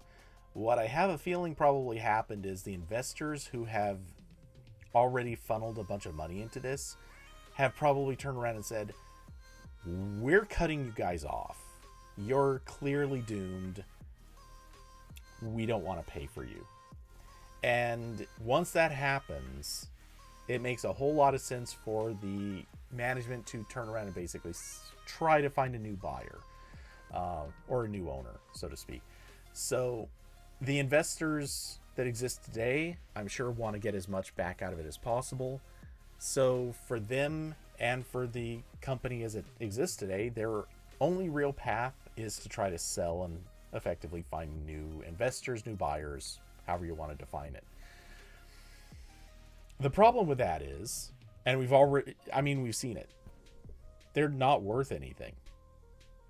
They have a neat idea that they've kind of shown off in a semi demo form, but it's so far from being usable that truthfully, almost any company that wants to do this in about, I'm gonna venture, 3 to 6 months time, could easily replicate and probably far surpass what Humane AI has already done.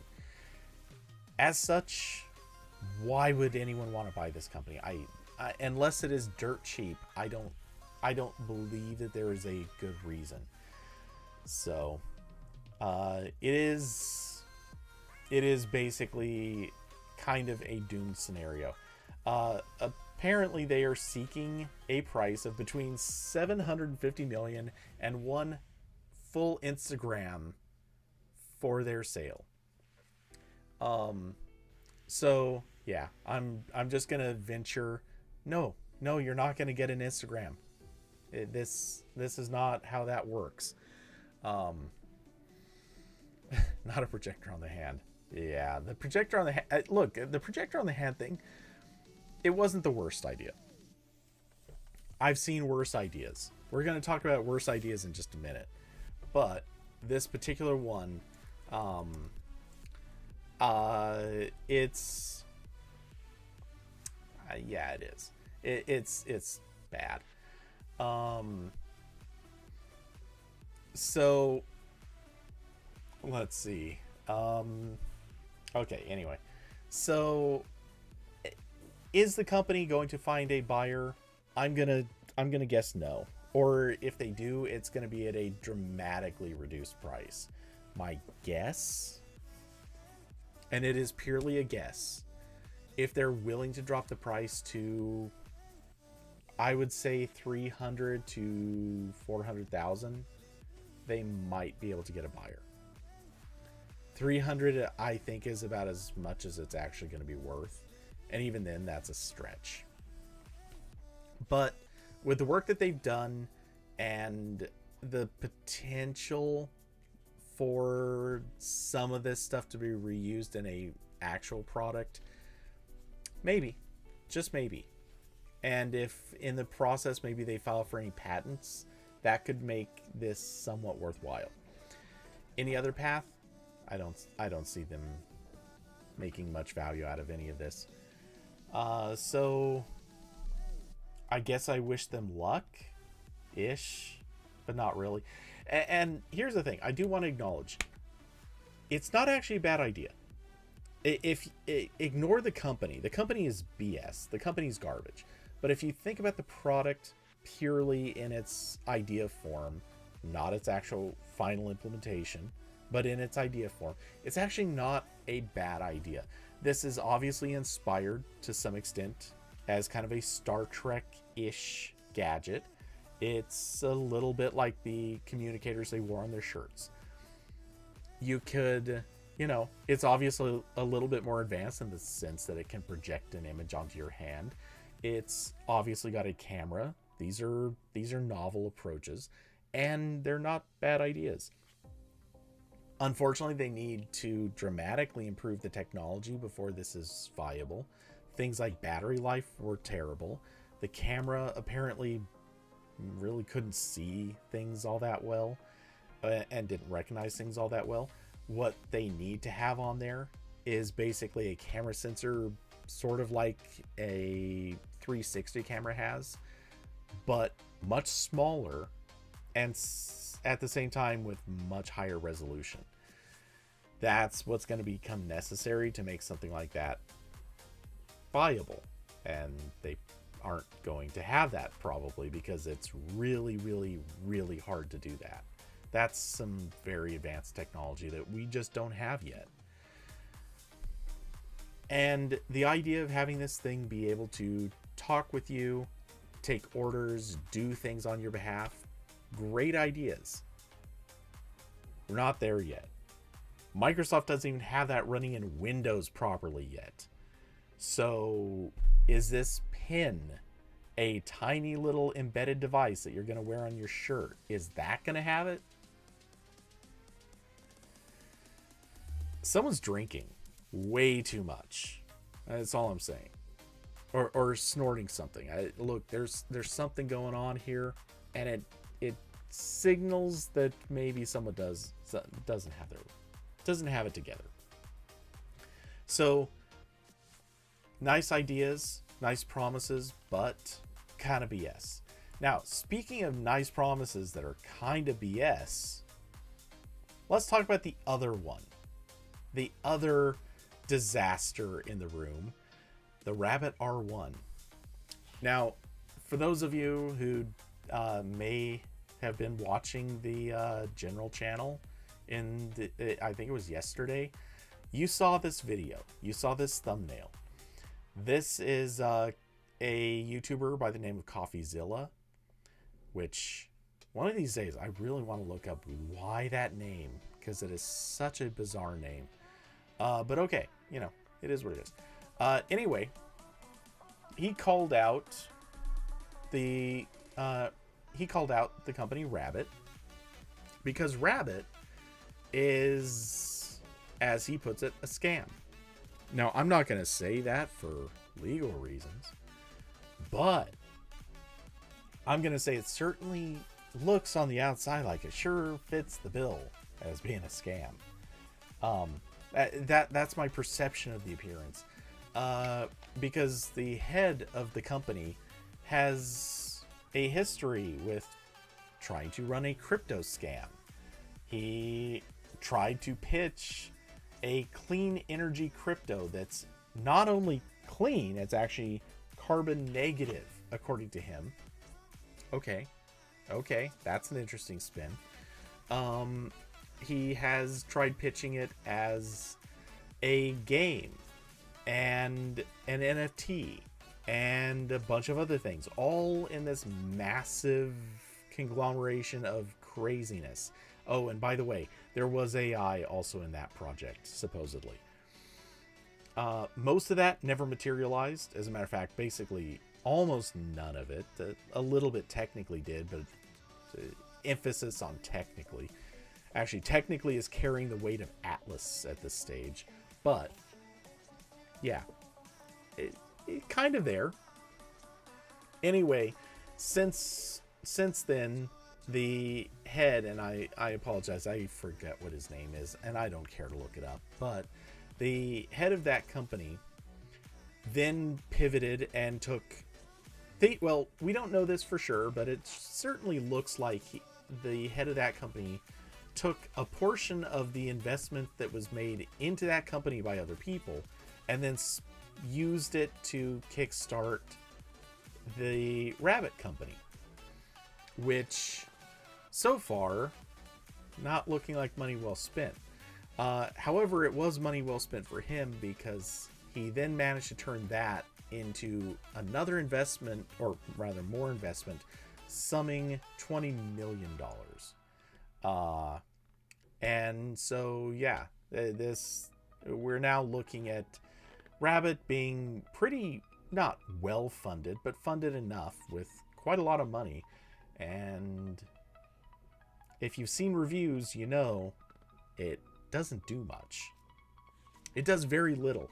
In fact, it does about as much as you would expect for a device that looks like it came out of a Cracker Jack box, because that's what it looks like, and by most accounts, it's pretty much what it feels like. So the thing is, and I bring this up for a couple of reasons. Now, if you haven't watched this video, actually, I wouldn't normally suggest homework, but here's the homework. Go watch it. It's just sort of funny. It's nice watching the train wreck happening in slow motion, but also, there are a couple of aspects here. One, we now have the two big hype devices, the Rabbit R1 and the Humane AI Pin, both of which have been colossal failures. One appears to be a scam. The other one is trying to sell itself off before people figure out that it's very possibly a scam. And also because now the Rabbit R1 has been outed as a scam. What are the odds that this is, like, if this had not happened, I think Humane AI would have stood a chance of getting more money. But now that there has been an outing, and very likely I think it's actually going to probably blow up more. I bet there are investors behind Rabbit that are now furious. They're probably going to be looking to get their money back as well. As it goes, I think that's going to paint Rabbit in a very, very bad light, and it's going to spill over onto Humane AI, which basically means both companies are going to be worth next to nothing in, I'm guessing, a few weeks. So, at this point, if any of you have ever seen any of the, like, Reddits or Twitter accounts that love to mock crypto, that do, or the website that's I forget what it's called, but the, how crypto's doing kind of a thing, it makes fun of all the failures in crypto. I think we should probably start seeing something like that start for AI, because I mean, the prom king and prom queen of this year just both fell out flat on their faces, and it's not looking so good. That's kind of what I'm getting at. And look, they were both probably scams. They both started up in seemingly overnight. They both made big promises, or moderately large promises for what they were, and now they're quickly looking like they'll dissolve into nothing very, very quickly. And I wouldn't be surprised if the heads of both of these companies are either themselves broke very quickly, or they take the money and run to another country very quickly. One or the other. That seems like the course I would expect at this stage, because it's certainly how a lot of these things typically go. So yeah, in other words, I guess the lesson here, if there is meant to be one, don't give your money to Humane AI or Rabbit, because both of these products, companies, whatever, are probably doomed. And in the more general sense, assume that products that have not actually been released yet and held by reviewers, assume anything like that is probably vaporware, because that's all this stuff is right now.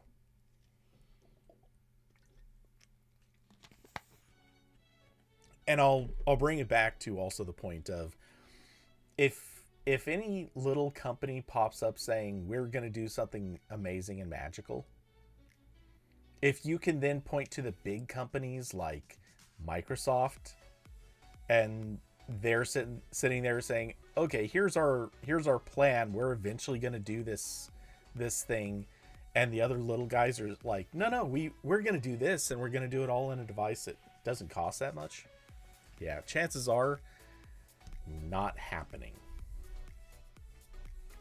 That's a lesson.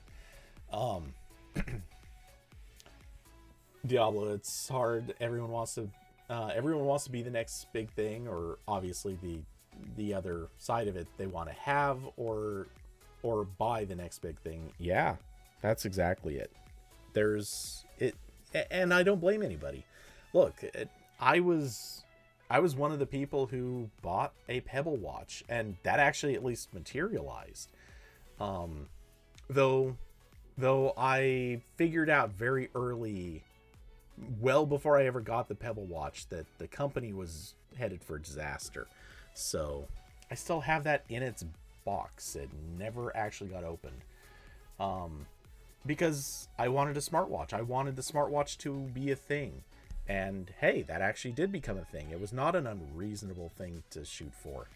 But yeah, even then, that was one of those situations where you could see the company was not that long for this world. They outlasted these two for sure, but still, it was not meant to be. Let's see. Do I have any other things to bring up? I don't think I do. There's nothing else in chat. No links have been suggested, so I think that is a good place to wrap it up. So let's see. A little bit of quick follow-up regarding gaming. I'm pretty sure I have. I don't want to say it's been solved, but I'm pretty sure I have figured out the solution for my controller problem. And that solution, I guess, is just have to have it plugged into an actual power strip.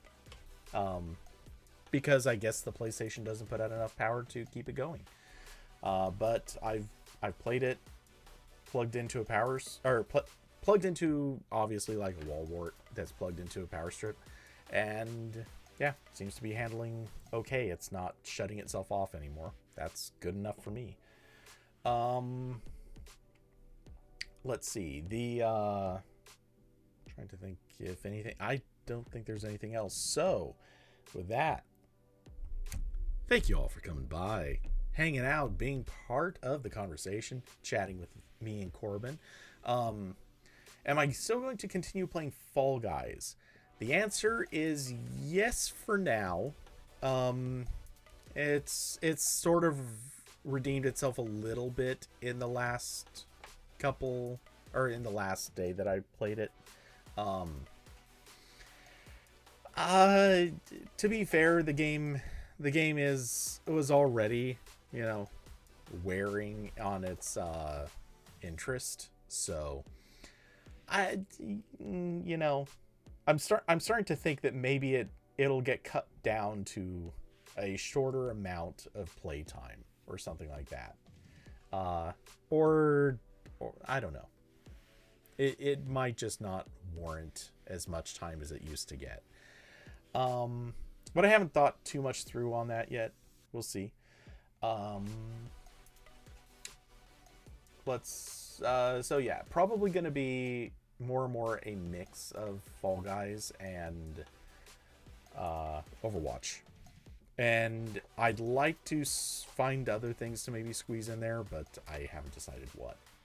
And part of that comes from the fact that Overwatch has been, in its own ways, frustrating as well. Largely because cheating has been rampant. Oh my god, the cheating has been so bad lately. And quitting. People just leaving competitive matches just casually, which is weird because supposedly Activision Blizzard is now just imposing permanent bans for people who quit enough times. But it seems people don't care. Which I'm guessing is probably because they either plan to quit the game themselves, or I think what's more likely is they're using dummy accounts, and if give Fortnite a shot, no builds mode. Carson, why do you want me to play Fortnite?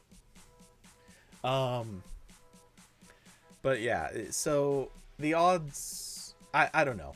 It's not like I'm looking to quit Overwatch, but I'm not feeling super wonderful about it.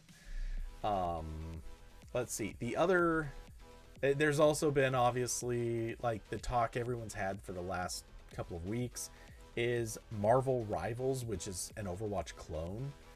And it's such an Overwatch clone that you can actually point to multiple heroes and be like, oh, that Scarlet Witch is just Moira from Overwatch, and the Hulk is basically just kind of a mix of Winston and Doomfist, and Magneto is kind of Sigma, but with a little bit of a couple of others mixed in. And yeah, it's turned into like it's almost a joke how much it is a clone. Even follows basically the same play rules and same game modes. Regardless, the company behind it is notoriously really crappy, so they're basically a shovelware company. But maybe they're trying to do better. Who knows? I might give it a shot sometime if it's playable on a PS4. Which, on that note, I don't know whether or not it's going to happen, but I'd like to look at replacing the PS4 with something a little newer, a PS5 or PS5 Pro in several months when the PS5 Pros actually come out. But that's obviously a big we'll see sort of thing. All right. Anyway, enough of that. So,